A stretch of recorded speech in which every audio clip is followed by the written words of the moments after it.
नमस्कार मित्रांनो. तर मित्रांनो, आज मी तुमच्यासाठी परत एक नवीन महत्त्वपूर्ण अपडेट आज मी तुम्हाला या व्हिडिओमध्ये घेऊन आलो आहे. तर मित्रांनो, प्रधानमंत्री जी काही विधवा पेन्शन योजना आहे, संजय गांधी निराधार अनुदान योजना या महत्त्वपूर्ण योजनेबद्दलची एक महत्त्वाची अपडेट आज मी तुम्हाला या व्हिडिओमध्ये घेऊन आलो आहे. मित्रांनो, जे काही विधवा महिला होतात त्यांना या योजनेअंतर्गत जे काही संजय गांधी निराधार अनुदान योजना आहे, या योजनेअंतर्गत जो काही लाभ भेटणार आहे त्याबद्दलचाच अपडेट आज मी तुम्हाला या व्हिडिओमध्ये घेऊन आलो आहे. मित्रांनो, तुमच्याकडं या योजनेसाठी जर अर्ज करायचा असेल परंतु तुमच्याकडे काही आवश्यक डॉक्युमेंट नसेल तर तुम्ही तरीही या योजनेसाठी अर्ज इथे करू शकतात. तर त्याचबद्दलची एक ऑफिशियल डिटेल माहिती आज आपण या व्हिडिओमध्ये पाहणार आहोत. नेमकं कशाप्रकारे तुम्ही विदाऊट डॉक्युमेंट संजय गांधी निराधार योजनेसाठी ऑफलाईन पद्धतीने अर्ज करू शकता, त्याची प्रोसेस काय, अर्ज कुठे करू शकतात, नंतर बाकीचे डॉक्युमेंट काय लागतील, ते जर डॉक्युमेंट नसतील तर त्याचं पण संपूर्ण डिटेल माहिती या व्हिडिओमध्ये मी तुम्हाला समोर सांगणार आहे. चला तर याबद्दलची डिटेल माहिती जाणून घेऊया. तर याबद्दलचा ऑफिशियल ब्लॉग आपण आपल्या जी काही वेबसाईट आहे ऑफिशियल डिजिटल कॉर्नरची त्याच्यावर अपलोड केलेला आहे. नक्की मित्रांनो, तुम्ही पण आपल्या वेबसाईटला सबस्क्राईब केलेलं नसाल तर नक्की वेबसाईटला पण सबस्क्राईब करा. गुगलवर सिम्पली digitalcorner.com टाका. अशा प्रकारे वेबसाईट ओपन झालेली तुम्हाला इथे दिसून जाईल. तर इथे तुम्ही बघू शकता कागदपत्रांशिवाय इथे तुम्हाला इथे पेन्शन मिळणार आहे. ही एक मोठी मदत विधवा निराधार महिलांसाठी नक्कीच असू शकते. संजय गांधी निराधार योजनेअंतर्गत हे महत्त्वाचं अपडेट इथे करण्यात आलेलं आहे. तर अधिकृत कागदपत्रांशिवाय महाराष्ट्रात विधवा आणि निराधार महिलांसाठी पेन्शन कशी मिळवावी याबाबतचा अपडेट पाहणार आहोत. पतीच्या निधनानंतर किंवा निराधार अवस्थेत जीवन जगत असताना महिलांना अनेक आर्थिक अडचणीचा सामना करावा लागतो. अशावेळी सरकारी पेन्शन योजना जसे की संजय गांधी निराधार योजना झाली, इंदिरा गांधी निराधार योजना झाली, हा एक मोठा आधार इथे त्या महिलांना ठरतो. पण अनेकदा सर्वात मोठी अडचण येते की कागदपत्रांची. माझ्याकडे पतीचे मृत्यू प्रमाणपत्र नाही किंवा माझ्याकडे वयाचा पुरावा नाही, अशा कारणांमुळे अनेक पात्र महिला पेन्शनापासून वंचित राहतात. जर तुमच्याकडेही ही कागदपत्रे नसतील तर काळजी करण्याचे कारण नाही. महाराष्ट्र शासनाचे यावर काही कायदेशीर पर्याय इथे उपलब्ध करून दिलेले आहे, जे पर्याय मी तुम्हाला या व्हिडिओमध्ये सांगणार आहे. तर जे काही माहिती असणार आहे ती तुम्ही कागदपत्राअभावी अडकलेले पेन्शनचे काम मार्गी लावू शकता. त्यासाठी सर्वात अगोदर पेन्शन मिळवण्यासाठी मूलभूत पात्रता काय आहे? तर मित्रांनो, पेन्शन मिळवण्यासाठी मूलभूत पात्रता सर्वात अगोदर तुमचे वय 40 ते 79 या वर्षाच्या दरम्यान असले पाहिजे, 79च्या दरम्यान असले पाहिजे. तुमचं नाव हे BPL राशन कार्डमध्ये असलं पाहिजे किंवा तुमचं उत्पन्न कमी असलं पाहिजे. रहिवासी तुम्ही महाराष्ट्र राज्याचे असले पाहिजे. अशा प्रकारे पात्रता इथे दिलेली आहे. या पात्रतेमध्ये बसत असाल तर नक्की तुम्ही या योजनेअंतर्गत अर्ज करून या योजनेचा लाभ इथे मिळवू शकता. यानंतर यासाठी महत्त्वाची कागदपत्रे नसताना काय करावे, पर्यायी मार्ग काय, आता ते मी तुम्हाला सांगतो.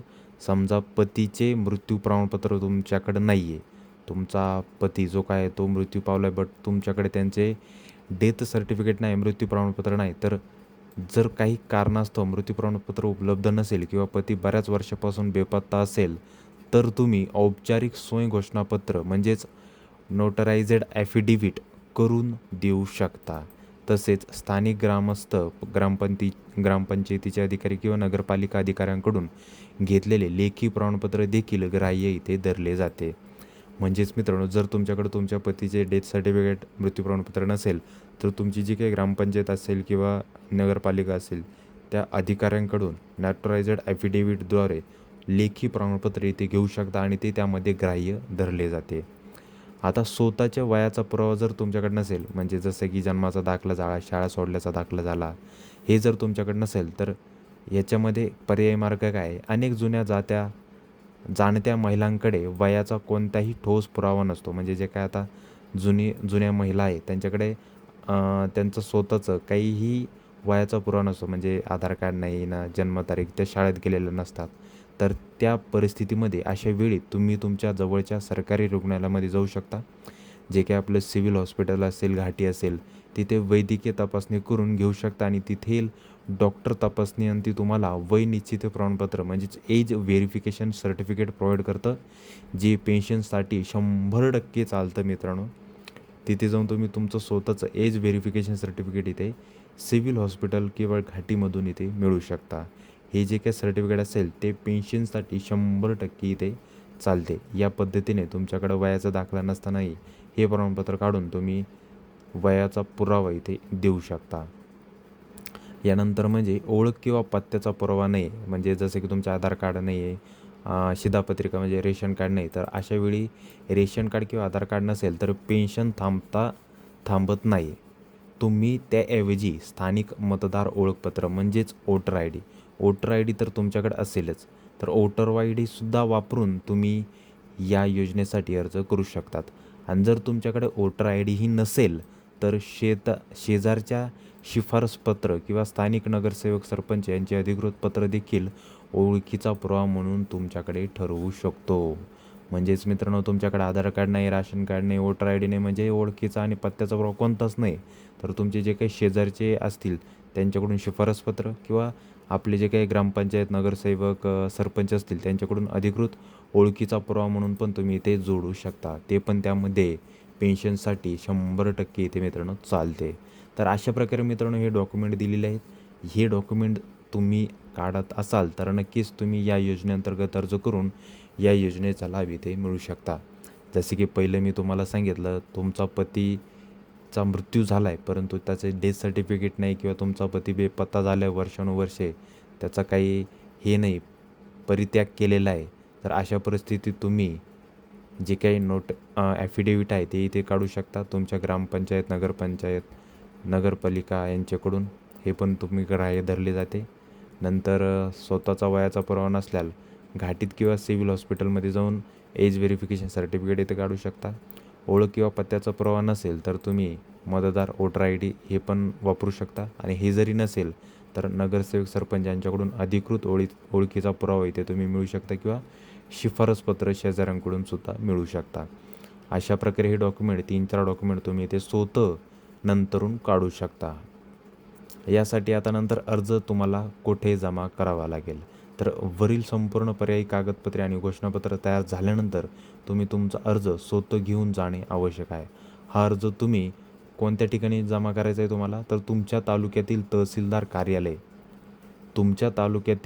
तहसीलदार कार्यालयामध्ये जाऊन संजय गांधी निराधार योजनेचा जो काही विभाग असेल तहसील कार्यालयामध्ये, तिथे जाऊन तुम्हाला या योजनेसाठी ऑनलाईन ऑफलाईन अर्ज इथे सबमिट करायचा आहे. तुम्ही तुमच्या जवळच्या तहसील कार्यालयामध्ये गेले ना तर तिथे संजय गांधी निराधार योजनेचं वेगळं डिपार्टमेंट असतं, तिथे जाऊन तुम्हाला हा फॉर्म सबमिट करायचा आहे. अशा प्रकारे मित्रांनो तुम्ही आता या योजनेसाठी ऑफलाईन पद्धतीने अर्ज इथे करू शकता. यामध्ये मित्रांनो तुम्हाला कुठेही अजून दुसरी काही अडचण येत असेल, डॉक्युमेंटमध्ये असो किंवा अजून बाकीच्या काही गोष्टीमध्ये असेल, अजून काही माहिती तुम्हाला हवी असेल तर नक्की मला कमेंटमध्ये सांगा. मी तुम्हाला तिथे नक्की हेल्प करेल. आणि आपल्या ब्लॉगची पण लिंक मी तुम्हाला तिथे आपल्या डिस्क्रिप्शनमध्ये दिलेली आहे, तिथे जाऊन तो ब्लॉग पण तुम्ही वाचू शकता. तिथे पूर्ण इन डिटेल माहिती आपल्या मराठी लँग्वेजमध्ये दिलेली आहे, तिथून पण तुम्ही चेक करू शकता. तर अशा प्रकारे मित्रांनो संजय गांधी निराधार योजनेअंतर्गत विदाऊट डॉक्युमेंट, तुमच्याकडं कोणतेही प्रॉपर डॉक्युमेंट नसेल तर हे डॉक्युमेंट काढून तुम्ही तुमचा पेन्शन योजनेसाठी ऑफलाईन अर्ज इथे करू शकता. मित्रांनो, तुम्हाला जरी माहिती आवडली असेल तर नक्की आपल्या व्हिडिओला लाईक करा, शेअर करा आणि अशाच नवीन माहितीसाठी, अपडेटसाठी आपल्या चॅनलला सबस्क्राईब करायला विसरू नका. चला तर पुन्हा भेटूया अशाच एक नवीन व्हिडिओसोबत. जय हिंद, जय महाराष्ट्र.